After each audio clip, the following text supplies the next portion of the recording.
and welcome to Own Your Peace. I'm your host, Andy Thewison, and this week the sun slips into Gemini on May 20th, and I love Gemini season. Gemini folks are some of my favorite people. There's just such a fun energy that comes with Gemini. Gemini season is our cosmic permission slip to try new things, ask better questions, and stop taking ourselves so dang seriously. What if joy is a strategy we have been overlooking? That is the question we will dive in today with really understanding Gemini energy. Every single astrological sign is a place for us to discover and to get really curious about ourselves. And they really do build on each other. So we started in Aries season where it was explosive. We lit the match, if you will, with Aries season. We started things going.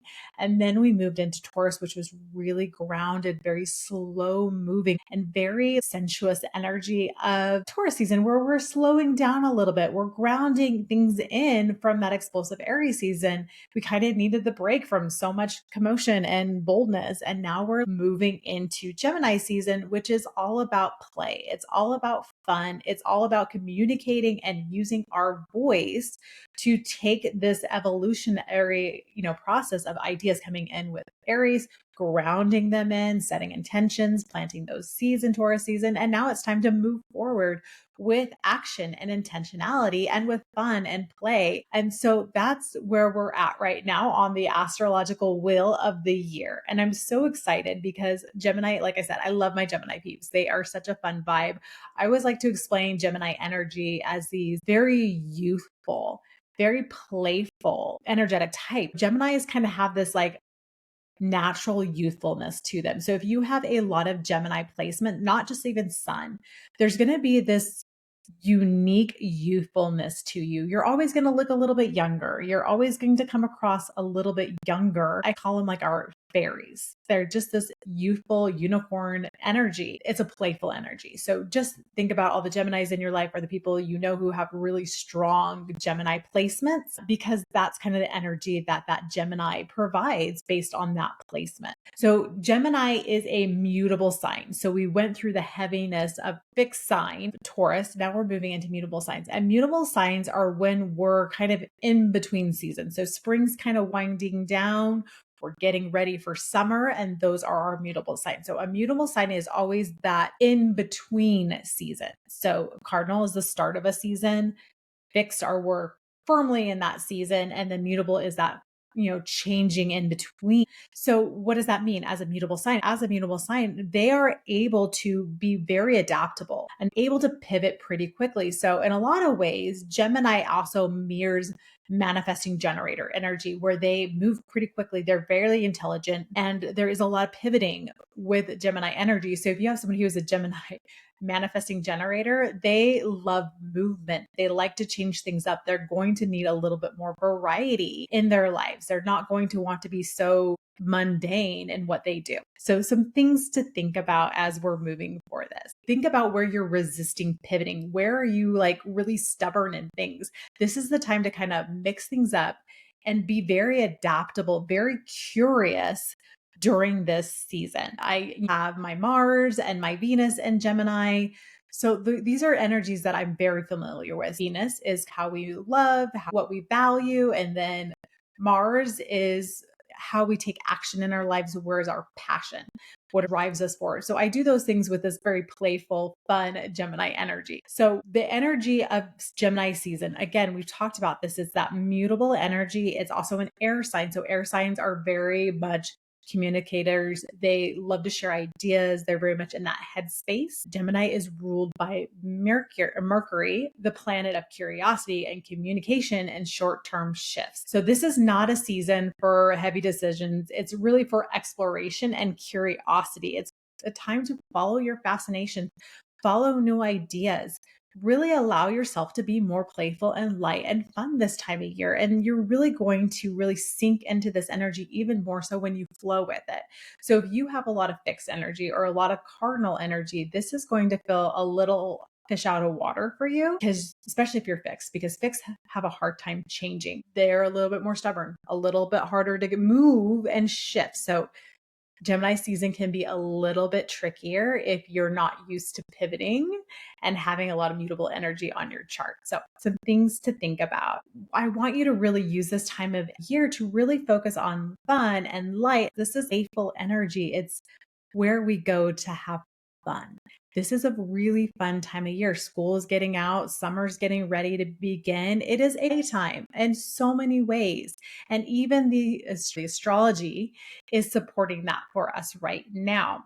Gemini energy invites us to speak, to share, and connect.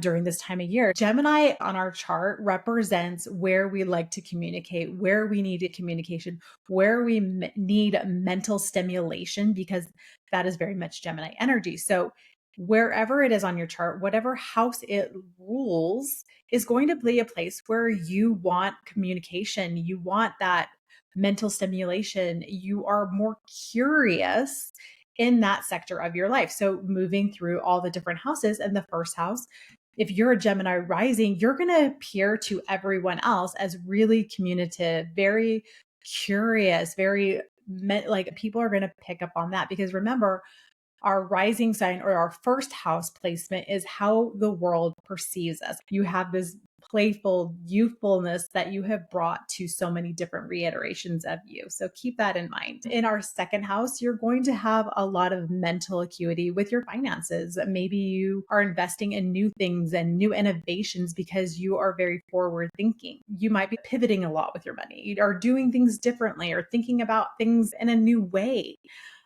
or talking about the money story a lot if your Gemini is in the second house. If it's in the third house, this is where it loves to live. Gemini rules the third house. So if it's almost like having double Gemini energy with that third house, it's even more communication, more wanting to talk. These are people who cannot shut up. They love talking and they love communicating. So that is kind of fun when we look at that placement. And then we move to the fourth house. So there's going to be, a lot of communication and mental stimulation at home and in your childhood. These are areas where you're going to want to have maybe people come to your house and have really deep conversations. Maybe you like hosting like conversational dinner parties. I think they're called salons. There was like a couple episodes back east where they would have salons where they talk and share ideas. These are things that would really feel good to somebody who has that Gemini fourth house. If you have Gemini in your fifth house, really a double whammy when it comes to play and fun. You have that Gemini energy, which is quick and witty and fun and playful, and fifth house is all about play. So this is really a fun placement. Your playfulness is going to come more with your words. And sixth house, you're going to want some pivoting in your daily routines. You're going to get real bored real quick if you have Gemini sixth house. You're going to want to have your routine look a little bit different every day. You're going to want to pivot and change up your routine often so that you're not getting bored. There's a lot of play within your day-to-day routines. Now, moving into your seventh house, if you have a Gemini seventh house, you're going to want really deep conversations and playfulness and flirtiness in your relationships. There's going to be this playful energy with your relationships. Gemini in your seventh house, conversations be very attractive to you. You're going to love talking to people.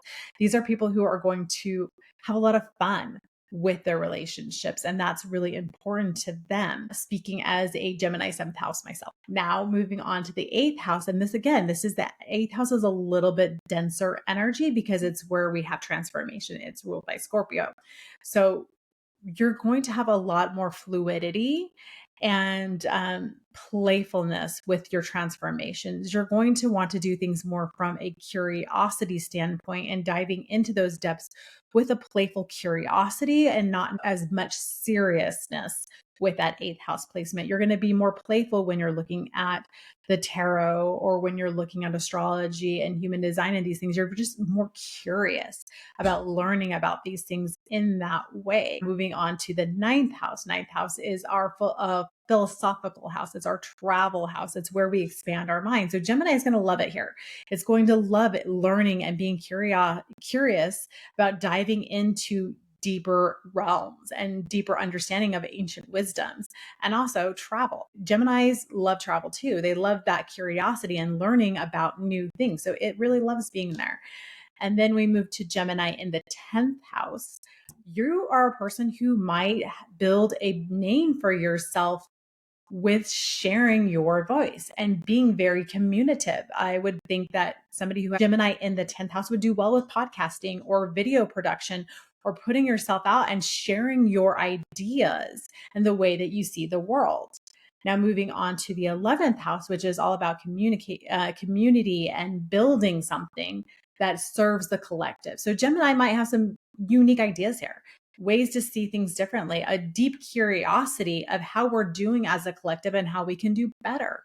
And then moving on to our 12th house, which is about our unconsciousness. It's our connection to spirituality. So again, there's going to this playful curiosity to diving into the depths of subconsciousness and diving into the depths of what's my role here? And really allowing yourself to use your mind to go places and to discover and be very curious with that 12th house placement. So those are some things to think about when we are embracing this Gemini energy. What house does Gemini rule on your chart? And just remember, keywords here: playfulness, fun, lightheartedness, mental stimulation, verbal, talking, chatting. This is where we're like a little bit more of a chatty catty in this area of our life. So keep that in mind. Is it no wonder that when we're looking at our human design chart, all the gates that are within Gemini energy are all tied to the throat chakra? Every single gate that is a Gemini gate is in the throat. No surprise here. So let's kind of go over these gates. So if you have Gemini placements, if you have your moon, your sun, anything that shows up on a human design chart and it's tied to Gemini, it will be one of these gates will be activated for you. And this is how you're meant to communicate and share your message with the world. So first of all, we have gate 16. And gate 16 is all about sharing your interests, sharing what you're into with enthusiasm and fun and playfulness. So if you have gate 16 activated, when you're excited about something and you're sharing something and it's something that you're really enthused about, you're going to have this amazing cadence to your voice. These are people who do really well with public speaking because they have a lot of enthusiasm and fun and play when they speak. I have the 16th. When I get excited about something, I am super enthusiastic when I'm sharing it. So, fun fact. And then we have gate 20, which is, I like to call gate 20 the effervescent truth teller. So these are people who can see BS a mile away. They're going to be able to be like, that's a lie. That's not true. You're lying to yourself about that one. These people really are able to bring the truth to the center. They're able to speak their truth. And the more they speak their truth, the more they draw people to them, the more magnetic they come. Gate 20 is very magnetic when it speaks truth, when it stands in its truth, and when it shares its truth with the world. So these are people who were very active during a certain time frame where there was maybe some deception going on. I'm not going to talk about this because I don't want to get like edited or blacklisted on podcast platforms, but you know what I'm talking about. So these were my friends that were like challenging the status quo and asking really important questions because they could see through it. Kind of fun with that gate 20. And then we have gate 35. And these are people who really are meant to share their story. They have really deep transformative experiences throughout their lifetime. And by them sharing their story with the world, they're helping shift consciousness. They're helping to transmute other people's stories and other people's trauma by sharing their own. So these people really like to talk about what's going on in their lives. They love sharing their story. They love talking about all the different things that are going in their life. They can tend, shadow side here, they can tend to be oversharers a little bit. So just remember, if you do have gate 35 activated, this is a very powerful gate. Your story is gold. Be very intentional when sharing stories and sharing your stories when you feel called to do so.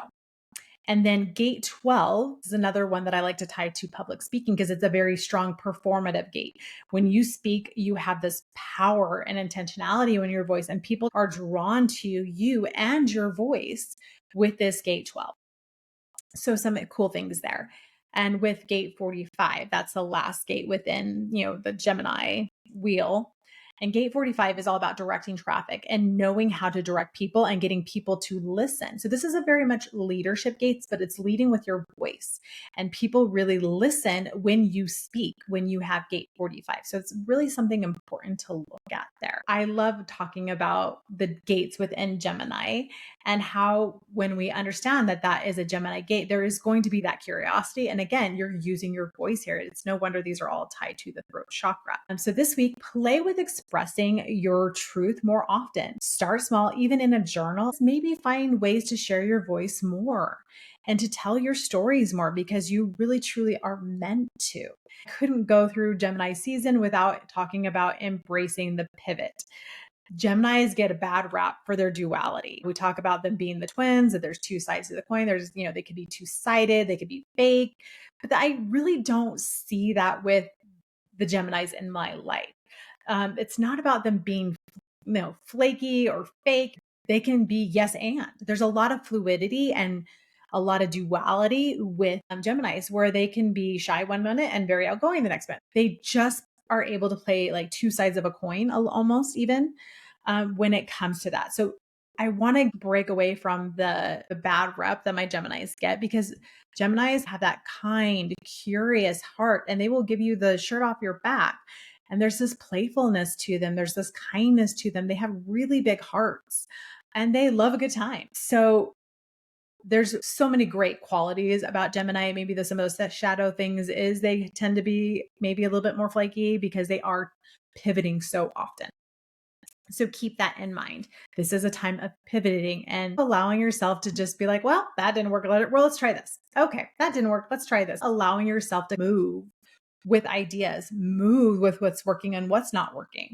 Allowing yourself to be like, okay, I've been doing this. It's not working. We're going to pivot.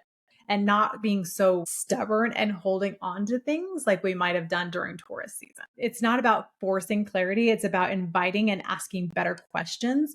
With Gemini energy, there is this constant curiosity. So allow yourself to be curious. Allow yourself to ask lots and lots of questions because that's how we get to the bottom of things. So where are you holding yourself back from asking questions and being curious and digging into things? This is a great time to do that during this Gemini season, is to get curious, to ask questions, to learn new things. Geminis love newness. They love discovering new things. So maybe this is a great time to sign up for a course of something that you've been curious about, that you want to learn more about. Geminis have very quick minds. They are very fluid with the way that they think and they move lightning fast. I think sometimes that's where the flakiness comes from, is because they do move so quickly, kind of like that man gen energy. So allow yourself to be really fluid right now. Allow yourself to change your mind and be okay with that and not be so grounded in things. I think that's why Gemini comes at this certain time, because we're very stubborn during Taurus season, where we're setting the rules, we're setting boundaries, we're putting things into place, we're building foundations. And then we move into this Gemini energy where it's like, well, some of these things are working, some of them are not. Let's mix things up and allow ourselves to do so, allow ourselves to pivot, allow ourselves to really be honest and ask curious questions about what's working, what's not working for ourselves, so we can let go of some of these things that are no longer serving us and we can be lighter in the way that we move through the world. Gemini is joy, humor, play are our superpowers this season. So connect with what lights you up. Go back to episode 5 and really play with that. Go and find your playlist. What's playful, what's fun, what feels light and good to you. This is a perfect time to embrace those things. This is a really fun time. Allow it to be fun. Don't take yourself too seriously this time of year. Gemini thrives in motion. Let movement, mental and physical, both shift your energy. Allow yourself to just be vibing and playing and having a good time this time of year, not taking ourselves too seriously. It's almost like Taurus was, let's get things done, let's be really grounded. And now it's like, it's recess for us, right? We had Aries season, which is really focused and driven and we're getting this stuff done. And then we had Taurus, which is like slow moving and stubborn. And now it's like playtime, recess. Let's have a good time. During this whole Gemini season, I want you to just have fun. No productivity, just joy. A lot of us have kids home. Things are kind of off kilter as far as our schedules. Embrace the chaos, embrace the fluidity, embrace the pivoting, and have fun this time of year. So, as I wrap up, just some really important things to remember. Gemini reminds us we're allowed to change. We're allowed to ask again. We're allowed to try something different just because it sounds fun. I invite you to share what you're exploring this season. I want you to go on, DM me at, there's a button below on, I believe it shows up on every platform, but mostly Apple, where it says text the host. Send me a message and tell me what you're having fun with and what you're pivoting with and what you're playing with this season. I would love to hear from you. Next week, we're going to be talking about some moon magic. We talked about moon and emotions a couple weeks back, and now we're going to talk about working with the moon cycles, starting with the new moon, moving into the full moon. That's what we've got on deck for next week. Much love. Until next time.